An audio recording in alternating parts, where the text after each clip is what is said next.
fans de l'horreur, bonsoir et bienvenue dans cette nouvelle vidéo, la critique du fameux film Terrifier 3 qui est sorti en salle le 9 octobre 2024. Grâce à ESC Distribution et à Shadows, on a pu assister au film Terrifier 3 en salle. Ça fait tellement du bien de voir un film du genre comme ça au cinéma.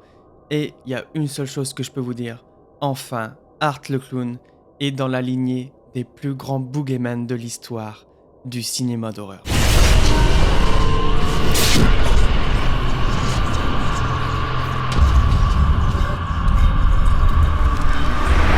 Aujourd'hui, on va critiquer le film Terrifier 3 qui est sorti le 9 octobre 2024 dans nos salles françaises avec l'interdiction des moins de 18 ans.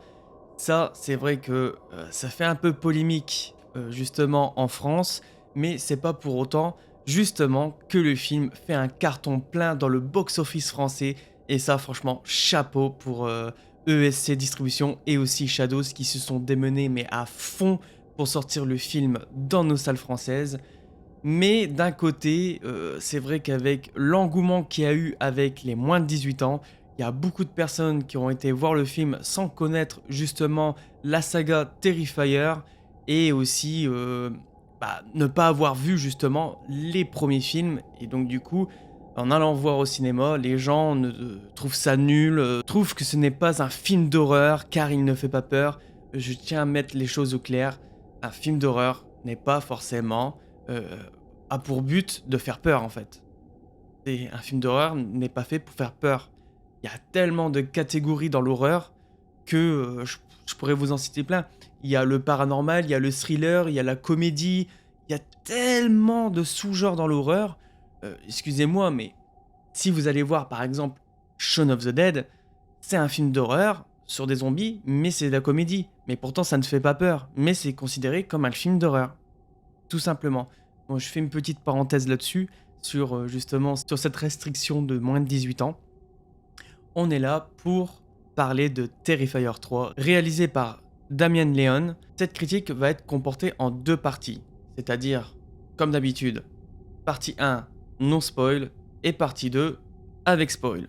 Car pour ceux qui n'ont pas vu le film, j'ai pas envie de vous gâcher la surprise avant d'aller voir ce fameux Terrifier 3 qui est sorti dans nos salles. Encore une chose, je voulais vous remercier encore de votre soutien et de votre abonnement à ma chaîne. Donc si c'est pas fait, je vous invite fortement à vous abonner à ma chaîne et aussi de cliquer sur la petite cloche pour ne rien louper de mes prochaines notifications. Et de mettre un gros pouce bleu de l'horreur pour soutenir mon travail car j'ai quand même pas mal de petits projets qui vont suivre les prochains jours. Ça va arriver. C'est vrai que j'ai pas posté beaucoup de vidéos ces derniers temps, j'en suis vraiment désolé car j'ai pas eu vraiment le temps, j'ai eu des problèmes personnels mais bon, on va pas diverger là-dessus. Et aussi pour vous dire que ce dimanche 20 octobre, je serai sur la chaîne La Minute Cinéphile pour faire un live spécial horreur. Donc on va être plusieurs youtubeurs à être sur le même live pour parler justement des films d'horreur, de ce qu'on aime, notre collection. Je vous invite fortement à aller sur sa chaîne et à vous abonner car il va y avoir du très très sale ce dimanche 20 octobre à 21h. Je vous attends tous sur sa chaîne. De toute façon, je mets le lien de sa chaîne dans la description. Vous avez juste à cliquer dessus et à vous abonner à sa chaîne.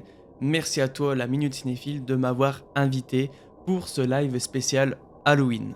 Sans plus attendre, voici la critique de Terrifier 3, sans spoil, et c'est maintenant.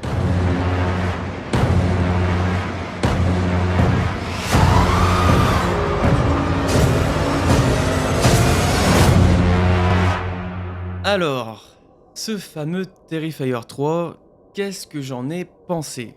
Eh bien, forcément, j'ai kiffé regarder ce troisième volet dans cette salle de cinéma bien obscure. Ça m'a fait vraiment du bien.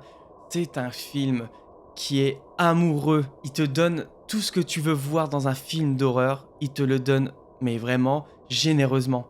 Parce que ce film, comment dire, ce film est gore, mais à souhait. j'ai j'ai déjà vu des films bien plus gore que ça en fait, mais la patte de Terrifier, c'est une patte assez spéciale. Je trouve que c'est vraiment nostalgique et puis surtout un héritage des années 80. Ça se voit fortement sur justement les effets gore et les effets spéciaux tout simplement. Et c'est vrai que Art le clown, je sais plus le nom de l'acteur qui incarne Art le clown, ça se voit dans ce troisième volet, il s'éclate à fond dans son rôle. Et moi, j'ai kiffé le regarder. Pour moi, c'est une nouvelle icône horrifique dans la lignée de Michael Myers, Jason Voorhees ou alors Chucky. Je trouve que la réalisation de ce film est vraiment très très bonne. À part quelques moments, il y avait des scènes qui étaient un petit peu trop longues à mon avis. C'est vrai que la scène d'ouverture était un peu longue, mais c'est vrai que ça part très très vite dans le gore.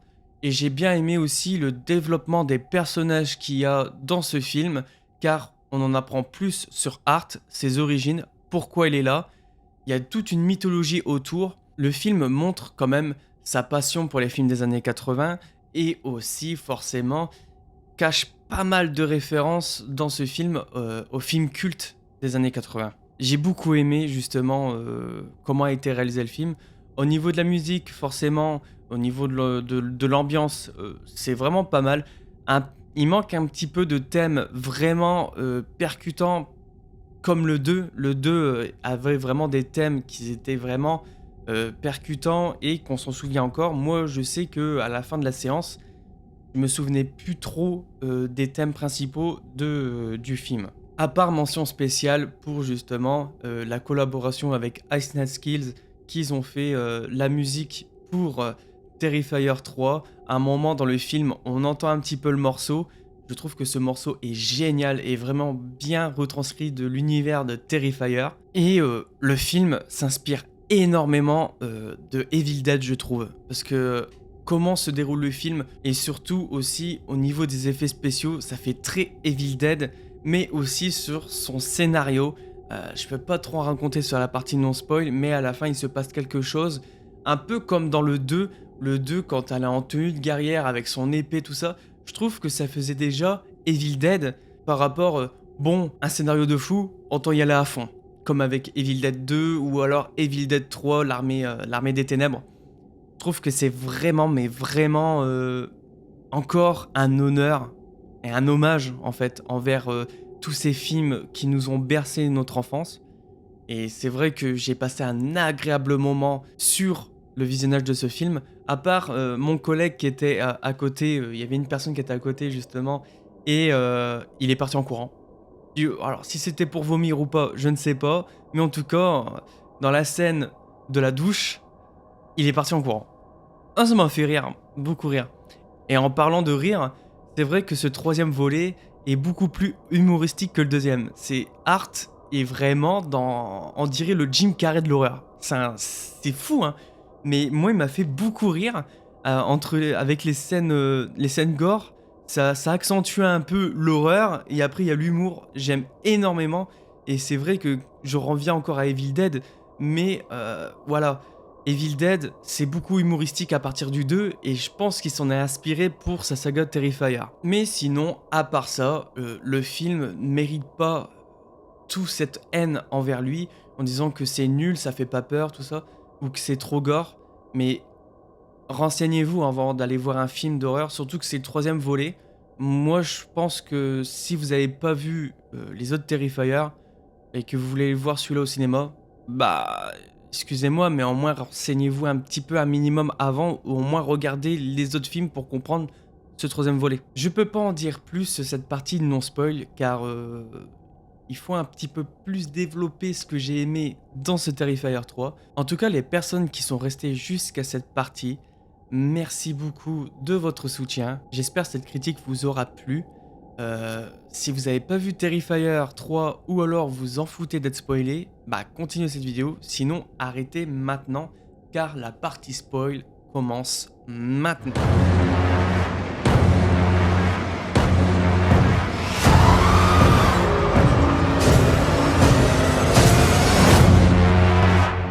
Alors nous sommes à la partie spoil. Comme ça je pourrais vraiment, vous détailler les scènes que j'ai vraiment aimées dans ce Terrifier. J'ai beaucoup aimé la scène d'ouverture, à part, comme je le disais dans ma partie non spoil, un peu trop longuée, mais je pense que c'est voulu quand même, c'est pour vraiment implanter, l'ambiance et le décor du film. Cette scène d'ouverture est mythique, mais vraiment mythique. J'ai vraiment kiffé de regarder, cette scène d'ouverture, surtout le moment où il fait la vaisselle à la fin après avoir mangé les cookies, après avoir tué tout le monde. J'ai trouvé ça mais vraiment hilarant. Il y a un truc aussi, je voulais vous en parler, c'est que Damien Leone a récemment dit dans une interview qu'il s'est mis une limite dans ses films Terrifier. Je m'explique. En fait, en gros, Damien Leone s'est interdit de filmer les meurtres d'enfants. C'est sa seule limite. Et je pense que si vous avez vu le film, c'est la seule limite du film. Et encore, il y a des meurtres d'enfants, mais on les voit pas à l'écran. Voilà. C'est tout ce que je peux dire là-dessus. La scène d'ouverture, quand justement Art tue l'enfant dans son lit, on ne voit rien à part seulement les bruitages.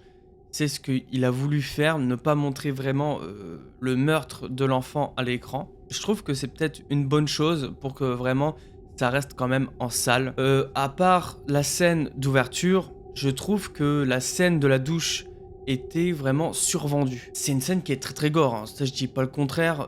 Dans la scène où qui tranche le mec en deux, qui commence par les fesses, tout ça, j'ai halluciné. Mais c'est pas aussi percutant que la scène de la chambre dans Terrifier 2. Au niveau des personnages, je trouve quand même qu'il y a un bon développement, surtout Sienna. Sienna a un énorme développement. Son jeu d'acteur a bien évolué, mais par contre son frère c'est Jonathan. Lui par contre, on dirait que ça s'est encore plus dégradé que le deuxième. Et c'est vrai que se faire tuer en plein milieu du film comme ça, j'ai pas trop compris en fait. Parce qu'à un moment, il y a un gros cut. Si vous vous souvenez de la scène quand son oncle est parti chercher son frère en voiture, il y a un sorte de gros cut. Et à un moment, on voit le père qui est sur le mur, voilà, décapité, tout ça. Et c'est là qu'on apprend que Jonathan est mort. Je sais pas trop ce qui s'est passé. Je sais pas si ça a été censuré, mais il y a l'impression qu'il manque un énorme bout du film. Mais c'est vrai que sur ce coup-là, j'étais un peu perplexe. Sinon, le personnage de Gabi, j'ai vraiment aimé dans ce film. On connaît un peu plus les origines de Art le clown. On sait que la fille qui est avec elle, donc c'est un démon. Et elle se sert de Art justement pour trouver un nouveau corps, donc Sienna. C'est vrai que dans le 2 c'était pas très bien expliqué, mais là c'est vraiment bien expliqué. Et à la fin, justement, Gabi est emportée dans les enfers, on va dire dans les enfers. Justement, Sienna promet de retrouver Gabi. Et donc, du coup, ça nous laisse justement dans un petit cliffhanger pour justement Terrifier 4 qui a été confirmé par le réalisateur Damien Leone. Donc, tout ça pour vous dire que j'ai vraiment passé un agréable moment. Le film était vraiment gore. Et aussi, je voulais soulever des références que j'ai vues dans Terrifier 3. C'est les références, alors déjà à Shining, à la scène d'ouverture, quand il frappe la porte avec la hache et qu'on voit sa tête entre la porte, ça c'est Shining complètement. La fenêtre qu'on voit quand il est dans le grenier, qu'il est assis sur la chaise à bascule, il y a une sorte de petite fenêtre qui fait vraiment penser à Amityville. Je pense que c'est une référence à Amityville. Et aussi une grosse référence à Evil Dead. J'ai pas vu encore d'autres références. Il y a aussi la référence aussi à Ice Night Skills avec leur musique qui vient de sortir récemment. Mais pour moi, je pense que c'est le meilleur volet de la trilogie. Et on sent quand même l'évolution du budget. Le premier film a eu un budget de 35 000 $. Le deuxième, 250 000 $. Et là, ce troisième, voilà, ils ont fait tout péter au niveau des scores. Dans ce genre de film indépendant, 2 millions de dollars. Et je pense qu'ils vont largement dépasser ce chiffre au box-office car ils le méritent amplement. Et j'ai hâte de voir ce quatrième volet. Je suis hyper content justement que ce troisième volet réussisse. Et même réussit mieux que Joker Folie à 2. Quand même que c'est vraiment un film à gros budget à 200 millions de dollars. Et que Terrifier est à 2 millions, il fait mieux que Joker Folie à 2. C'est incroyable. Tout ce que je voulais dire sur Terrifier 3, juste que j'ai kiffé ma race, vraiment. allez le voir si vous aimez les films gore. Allez le voir si vous aimez vraiment les films des années 80. Parce qu'il y a un énorme hommage, même à la filmographie, à la photographie. Ça fait très années 80 et j'adore ça. Parce que pour moi, les films des années 80, c'est les meilleurs films d'horreur. Sans vous mentir. Mais si vous aimez le gore, je vous conseille vraiment d'aller le voir car il est vraiment très très brutal et très très gore. Il y a des effusions de sang partout. C'est vrai que si vous n'êtes pas trop à l'aise là-dessus, c'est pas la recommandation à faire. Sur ce, je vous laisse. Merci d'avoir regardé la vidéo jusqu'au bout. Je vous dis à la prochaine. Surtout, attention, ce dimanche 20 octobre à 21h sur la chaîne La Minute Cinéphile. Et surtout, je dis bien surtout, ne faites pas de cauchemars.